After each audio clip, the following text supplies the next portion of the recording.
Hi guys, my name is Marcus. I'm an MTT coach at the Academy of Poker, and today we will have a final table review of my latest win of the Hotter 1650.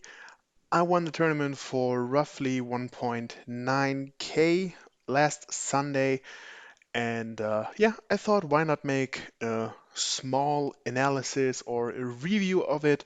As you see, the final table didn't last that long. As you know, Hotter is a turbo tournament, so you see, the average wasn't that big and the whole final table is only 69 hands. Hi guys, before you see the next video of my final table review of the Hotter 1650, make sure to subscribe to our YouTube channel, hit the bell and like every video, and also follow us on the rest of our social media channels if you want to. And if you're interested, we have an awesome offer for you. We offer you a free poker course. All you have to do is hit the link in the description below and get all the details from our managers. Um, you can get it for free by playing on their poker sites that we are working with, and by creating the rake, you can let the poker room pay for you. Also, if you're interested in any individual coachings with me or with one of our coaches, just do the same. Get in contact with our managers by hitting the link in the description below. And yeah, then you can go for it. So you can learn how to become a profitable poker professional as well. But now, guys, enjoy the video. Now, let me quickly show you here. Those were my opponents. I just have them listed here so you see what I had to deal with. And I'd say I was pretty confident when we started. So you see there's only really like one player who is really good, and the rest were more or less fun players, except him and maybe him, but you see he's not doing that well, and his ROI is also not the best. But never mind, of course, we will not underestimate our opponents. And yeah, as you see, I got in the middle, more or less. So we had two shorter stacks with 12 and 13 bigs, and the rest was more or less running between 20 and 30 bigs. We have two a bit bigger stacks. But you see, I was here in fourth place, and I said, feeling pretty comfortable about this whole thing. So we will go through each hand. As I said, 69 hands is not that much. And of course, I'll put the focus on some of the hands that I played. Yeah, let's start. So we've seen, also will definitely show you all the bust out hands here.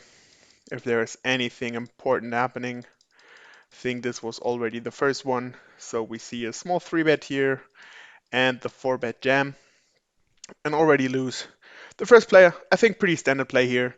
18 bigs, he could of course just ship it in, but I think the 3-bet, I actually kind of like it, because if he then 4-bet, cold 4-bet jams, he can still fold with at least a bit of a stack left. As you see, he 3-betted to seven bigs, so he would still have 11 bigs left, which is pretty nice to play with still. And therefore, I said I kind of like this 3-bet, also because of the stack sizes. I think even less than 3x is definitely okay. And I said if he shows up with a cold 4-bet here, he can still fold it. However, the sixes hold up, and we lose the first player already. So then it's my first action, and yeah, pretty fast to be honest here. He just slimmed, so yeah, we'll have one or two spots with him later. Already had him tagged, and he was, yeah, it was a kind of a stretch to play versus him. I think our hand has, just to talk about the hand. So as you see, first of all, we get an awesome price, 10k into 80k, so we get 8 to 1 to call here, which is pretty nice. We do have the same suit here, which is also nice. And yeah, if we hit some diamonds, or even if we just hit one of our pairs, in this case the 9, as you see with the second pair, it will be good a lot. If he checks, his range will not be that strong, and yeah, his limping range was also not that strong either. He trapped one time with kings when he was down to 10 bigs, but here, as he had quite a big stack, he was limping really, really way too much. So I kind of knew his range is still pretty wide. And as you see, so we just get one small bet and then we check it down. I would have called a river bet here most of the times, I think, because he should continue with a lot of his flush draws, especially if he has like the nut flush draw. He can continue here because we will not always improve with the queen here. Of course, we can have something like 10-8 or queen 10 or king 10 that we still call, but his limping range should include more of those hands. However, yeah, we win a small one here and we're happy with it. So here we decide to just shove it in, and let me quickly show you this on the Icemizer if that was right or wrong. And I already put it in, so you see here. So we have 10 big blind stacks. I already put it in here. As you see, let's see if we can adjust our range here a little bit. So I would definitely go for some bigger sizing, some more. So I think like every king high is good. I would probably not push all of those. Chip EV wise would not go for those hands.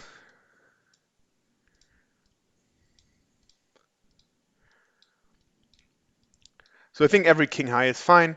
Uh, we will not push most of these. Yeah, queen 7 is fine. So more or less something like this should be fine. And then we ICMize it. And we see it's slightly negative play. I think because both of those players were pretty tight that it's still okay though. But now I do know. I mean, what we can do, we can uh, adjust their calling range by a little bit, and I feel like they would not call with all of those hands here, to be honest. Just if you think about the, yeah, like probably something like this. Just because if you think about the money jumps we had here included, so I'm pretty sure they will not go with all of those hands here, or at least make it a bit less. So let's go for this here. Just have a second look. And you see it's a bit better.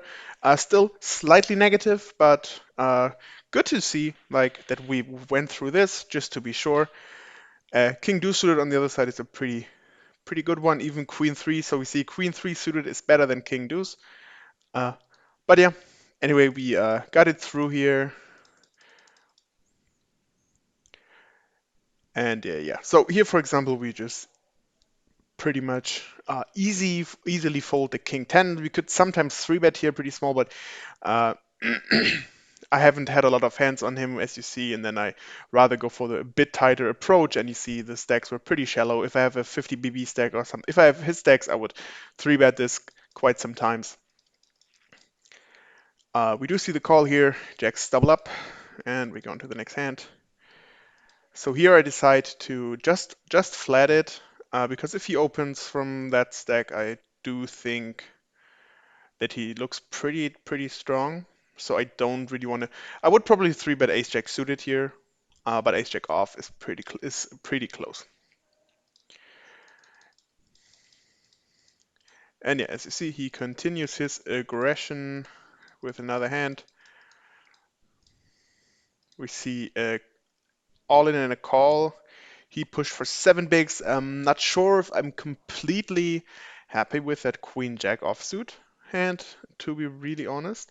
We can have a look. As you see also, I just folded the threes here. And yeah, let's have a look. So what, where did he shove from? Was Kiwi Lovers from middle position 1. So he goes all in, and we sit in this case in the big blind with queen jack off. Let's see if it was a good call or not. And if you see, it's actually even pretty fine, pretty fine.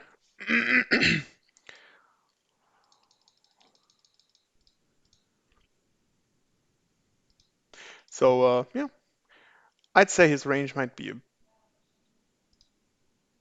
Let's have another look how his range looks here. Um, yeah. So I mean, it's not a lot here, but I would probably put out those hands, and I'm pretty sure he will not shove this. Probably will also fold here still. Maybe this and this not.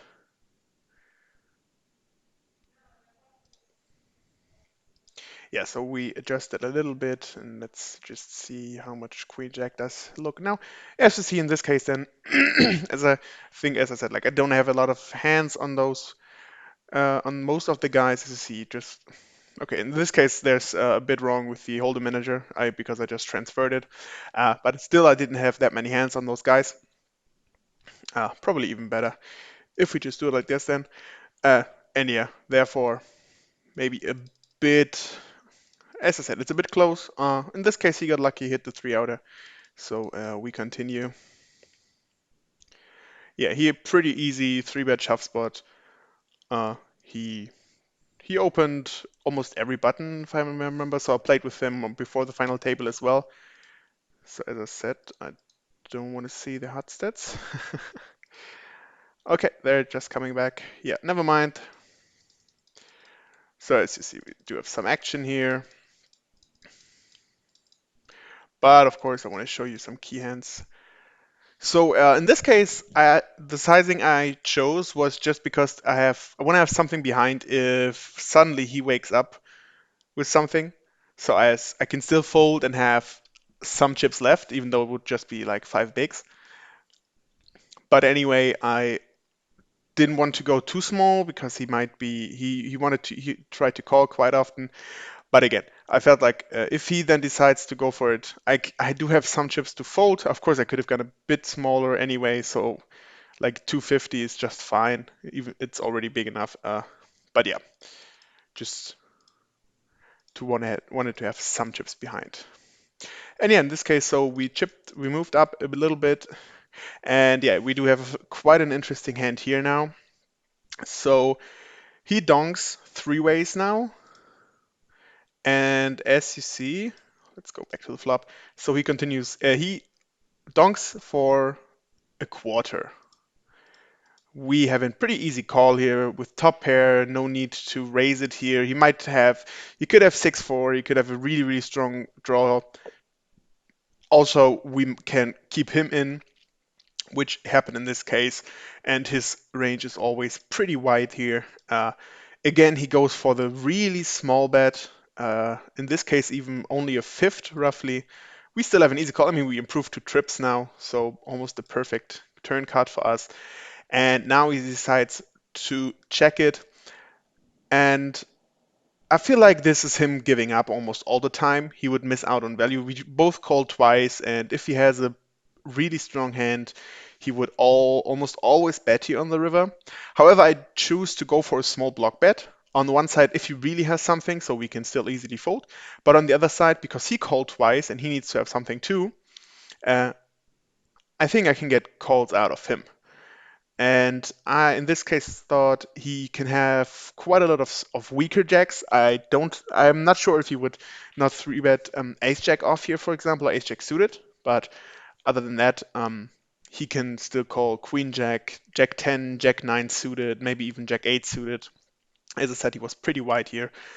So also some smaller pairs like tens, nines, eights, sevens, he will probably still call, even though I look insanely strong to be honest. But as I said, he wasn't the best player, so I think that especially a small bet can get a call out of him, and that's exactly what happened. He called, had eights, so we win a huge pot that puts us, as you see, really high, 42 big blinds now with only two players. Uh, in our range now. The other four really low in chips. And yeah, we see pretty sick hand here. We had the ace nine shove, reshove from king queen, and jacks wake up in the big blind. Nice cooler here for him, and he locks it up on the flop, almost on the flop already. But the turn seals the deal for him. I think pretty standard stuff from all players. 9 big blind shove, pretty easy. The reshove here, king queen suited, he will be doing pretty well against the 9 big blind button shove. So therefore, all fine. We lose another player here, and Kyriakos is also a bit crippled. As you see, he loses half of his stack. Then we do have the next all-in here. In this case, he runs into aces, so all nothing special. We have a pretty easy fold. I'm just actually here interested now in what we could start to call with, as I think this is pretty interesting from time to time to see. So let's ICMize it. First, have a look at his range. He open shoved 14 bigs here, so I think maybe he would go for this. Probably ace 9 is here the range, and I think he would probably not go for ace 6. I think the smaller ones are fine. Should also be fine. Maybe also not go with those hands. So yeah, I think that does look. We don't have to lock it here. And yeah, so let's see. So we see sixes and ace 10 off would be plus minus zero call. Uh, I personally would think I would start calling from ace jack offsuit and ace 10 suited. So ace 10 off, as you see, it means plus minus zero, and we should always have like a small difference in here. So it's better to, in this case, that we miss out on the ace 10 off spot. So yeah, I think I would be pretty much on point here. King queen suited would also be pretty close for me. And the pairs, I'd say sixes is also, I would probably call with sixes here versus that range. But as you see, so sixes, ace 10 off, and king queen suited, pretty much the same equity here. By the way, yeah, I see him, so all fine. So yeah, just interesting to see maybe for you as well. So what you can call here, even though he is with 14 bigs, has one shorter stack and one stack that is almost the same with him. So yeah, quite some ICM involved here, of course. And yeah, if we lose this, we're down. The thing is, if we lose this, we're down to 27 and he's at 28. So we don't really lose our position that much. So therefore, I thought it's interesting to see. Yeah, and he just pushed it another time. Here, just because of the stack sizes, if they have 16 and 24, for example, we can maybe open this to put pressure on them. But in this case, they were so short that there's a big possibility that they will shove a lot, and we can't call anything there. However, here, like queen high, I felt is good enough. I would probably call him with queen 7 here. And again, we can just have a small look into that hand. Let me look it up here.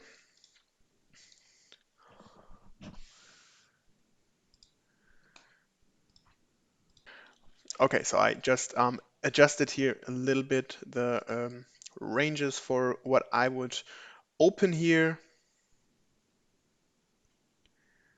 And yeah, as you see, I mean, I will not go for it all the time. Like, let's go for this. I would open queen jack, queen 7 suited more often. Also, queen 8, definitely a bit more. So something like that. Then we can analyze it here again. Let's see what he would be pushing. So he should be pushing almost every ace. I mean, with our wide range, I think he should go for those hands as well.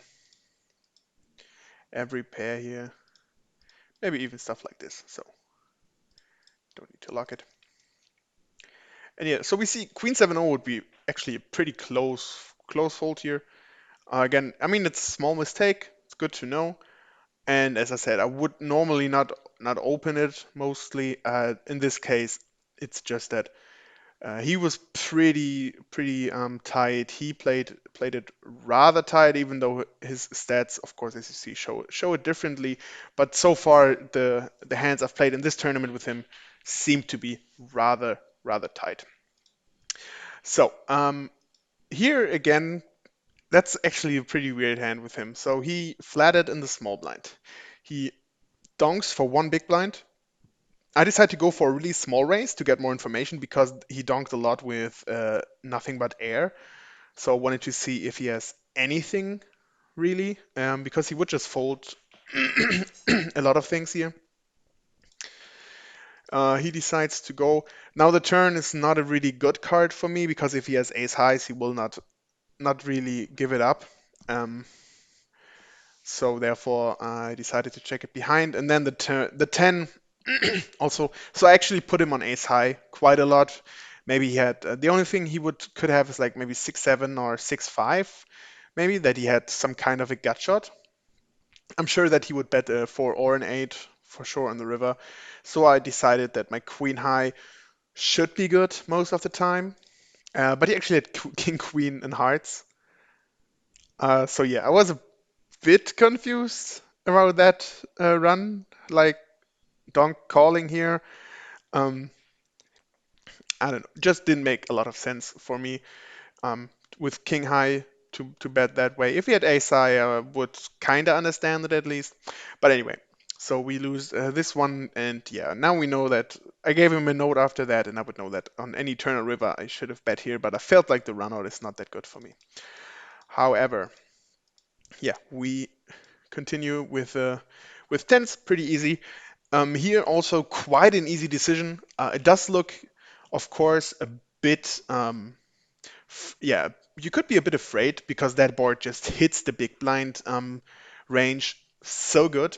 But I've been studying those kind of spots, and that's exactly why he would raise. So I knew that he was he had pretty okay results.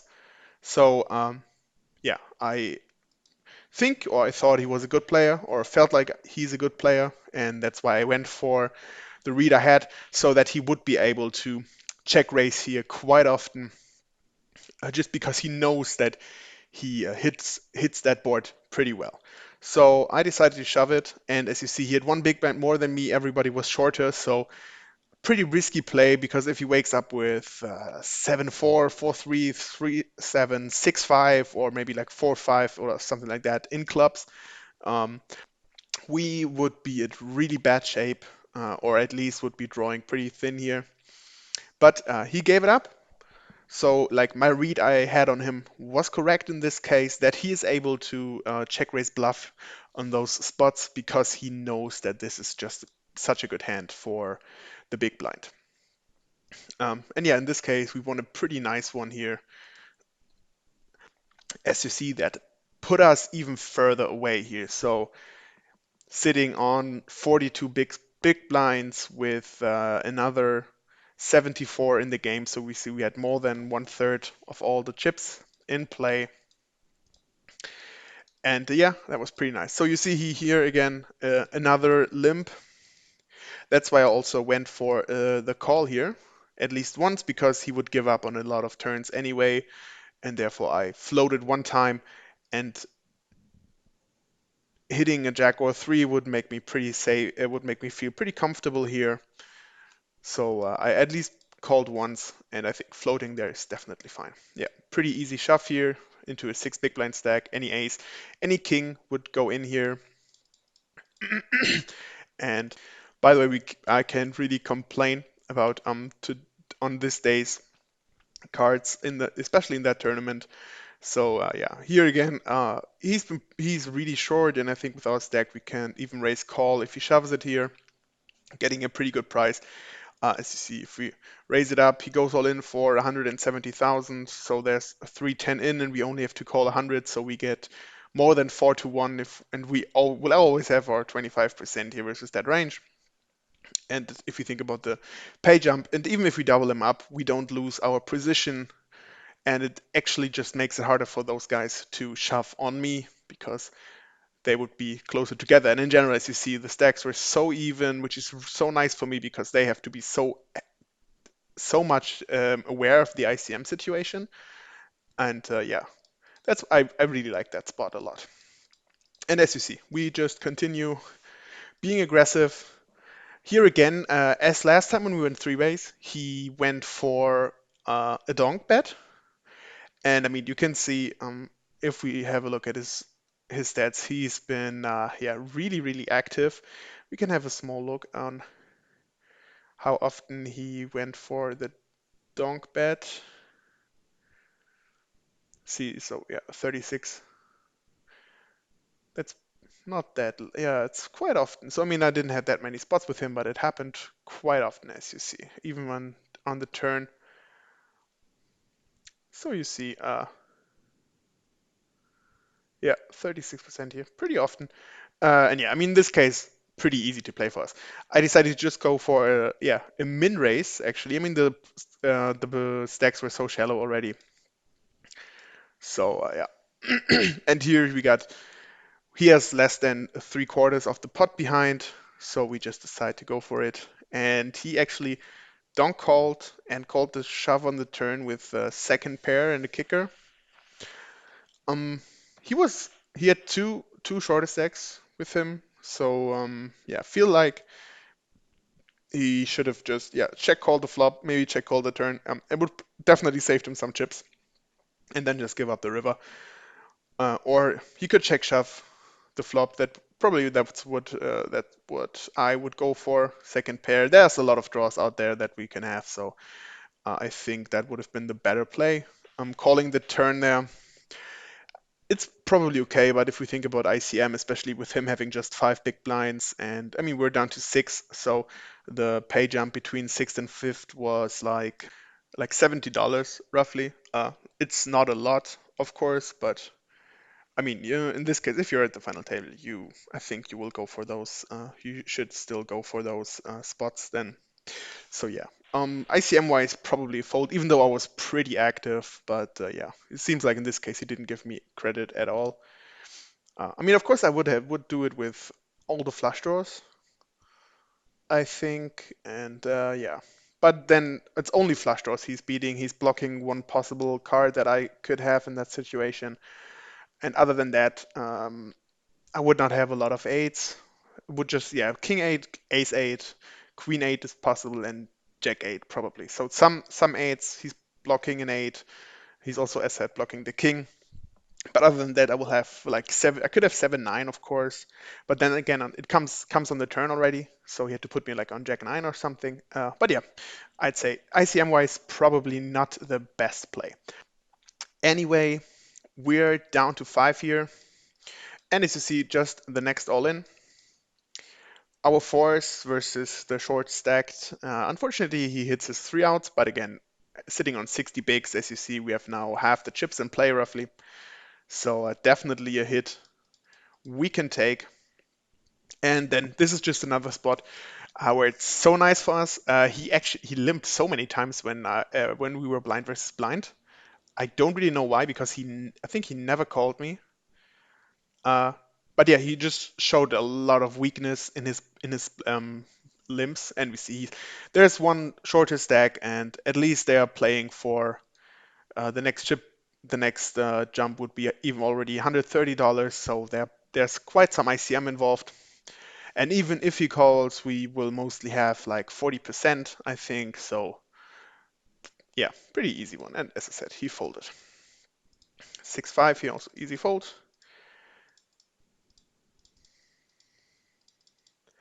And again, like sometimes it's going to happen. 10-3, of course, pretty loose here, but as I said, we have had such a big advantage in chips, and especially or especially him.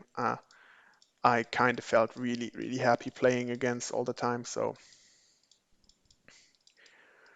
yeah, same here again. Another limp, and we shove. In this case, we have even like a pretty good hand for that scenario. And yeah, you see some folding. This, of course, made it pretty nice for us. I was really hoping at something. I think the sizing is okay. We could, because it's really draw heavy, and in the big blind could hit this board pretty well a lot of times. So therefore, I decided to go for a bit bigger than just normally like a third or so. But yeah, we take it down. And nothing special here. Yeah, again, deuces also pretty easy. Then we, of course, sometimes give up those hands as well. And you see. So here again, probably a bit too loose from my side, but I felt like they will both have so tight ranges that it's okay to do it. And again, if we get an all in, we will have like 30%. So I think I would take them. But I felt like those two were the most. He, as I said, he was a pretty good player, and he was okay. Just I don't know, his blind versus blind play was maybe not the best, but those two were pretty tight, and I think that they were a bit money scared, so they would probably just call even tighter than I would assume they will. Yeah, then we had an all in here where eights win it versus seven, so we were down to four players already. By the way, what we can have a look at, because I have the ace seven here, is if that hand is maybe sometimes even a call. By the way, I think we should need.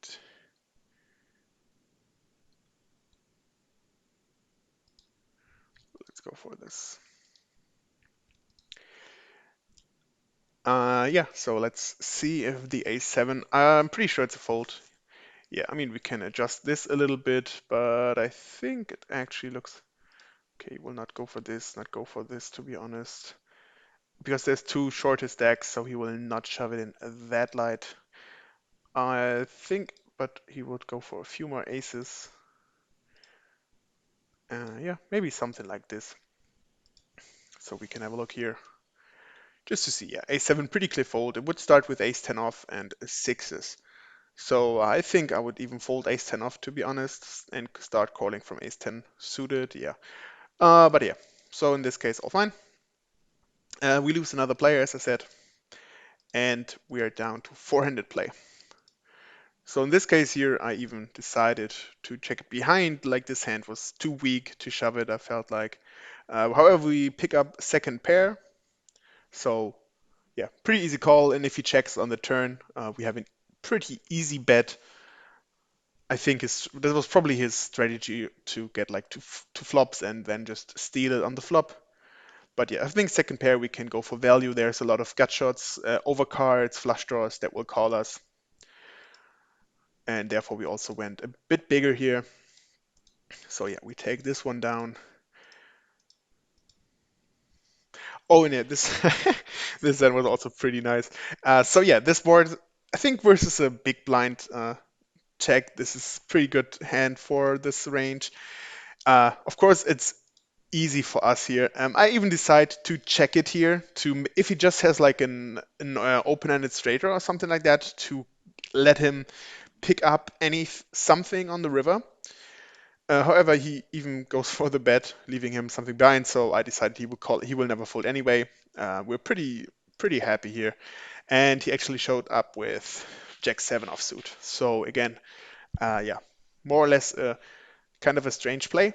But we definitely take it. I mean, as you see, like this is such a good board, such a good run out for us here.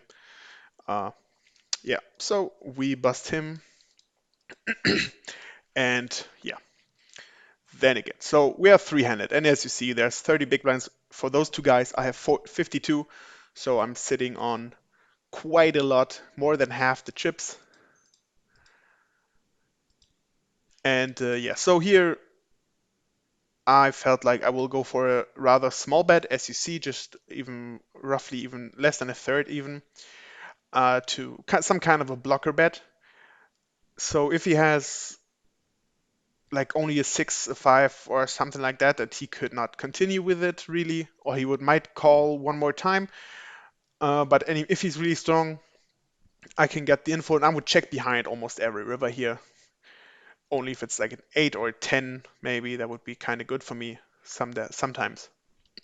But yeah, so he decides to shove it, and we can easily fold here. And yeah, three-handed.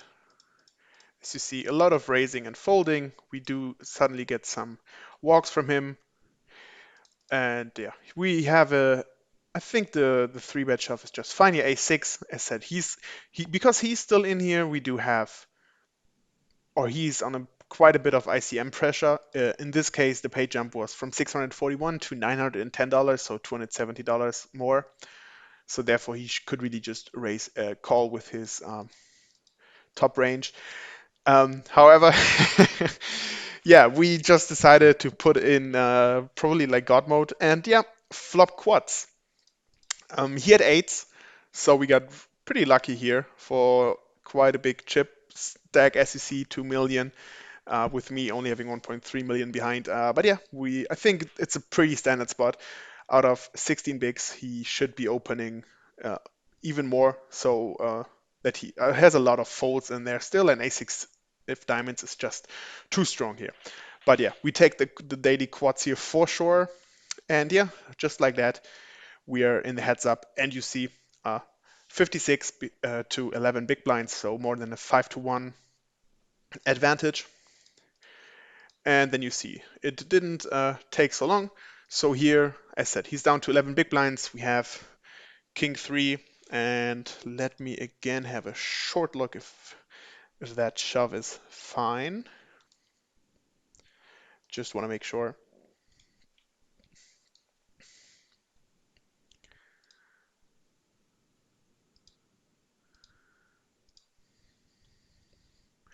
So that's what the yeah, as you see, that's what the ICMIze is suggesting according to Nash equilibrium. And you see every king, even almost every queen, almost every jack on the suited side should go all in here. So yeah, pretty easy shove here. However, he doubles up here one time, so he gets a bit more even. We could not spike our 3-outer here.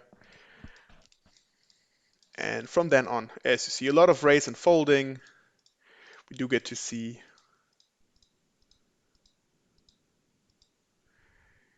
Yeah, here I could have probably gone for a bet on the river. Decided to not do it.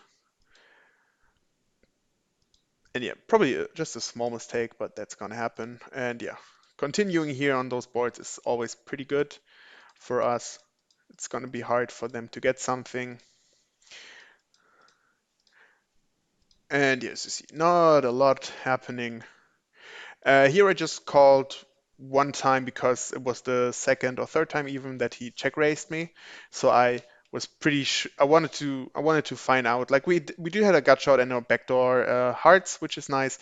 So I wanted to see if he's able to continue here, and yeah, if he has something.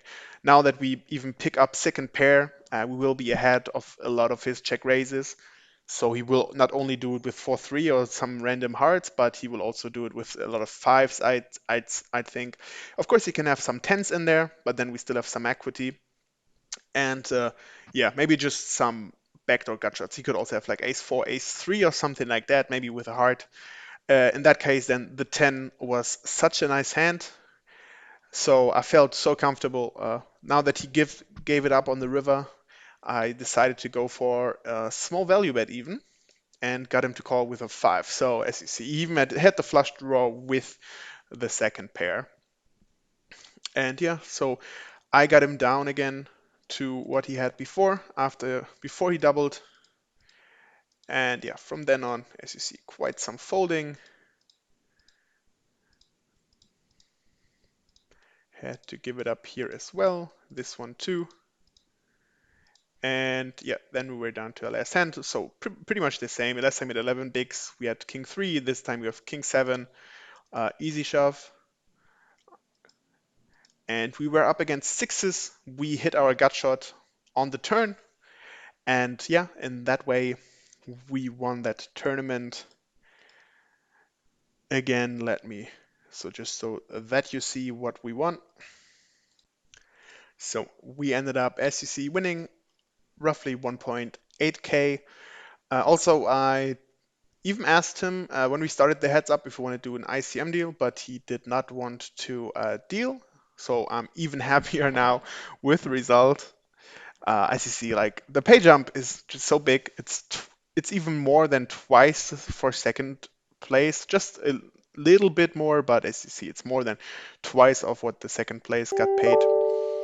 And yeah, therefore, I like it. I'm happy with the result. And yeah, I hope you like the small review of my final table in the Hotter 1650 from yeah just a few days ago.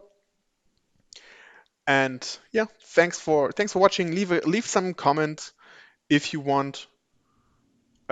Give us some likes And of course, let us, yeah, leave a subscription on our YouTube channel, and also visit our website. And yeah, we offer you a nice course that can be paid by from the academy. So the poker room you play on will pay for the course if you play for some time there and create some rake, which is pretty nice. And in that case, it will be for free. We worked on that for some time, and I think it's pretty nice for beginners and for intermediate players to get into yeah, what you need to do to become a professional poker player. And as well, if you want to see or if you want to have me as your personal coach, also hit the link in the description, and you can have some individual coachings with me to, yeah, see what are the mistakes that you're making, and what you still need to become a professional player, or at least a profitable player, even though you only do it for fun. But I think poker coaching is always a good idea for that. So again, thanks for watching, and see you in the next video, guys.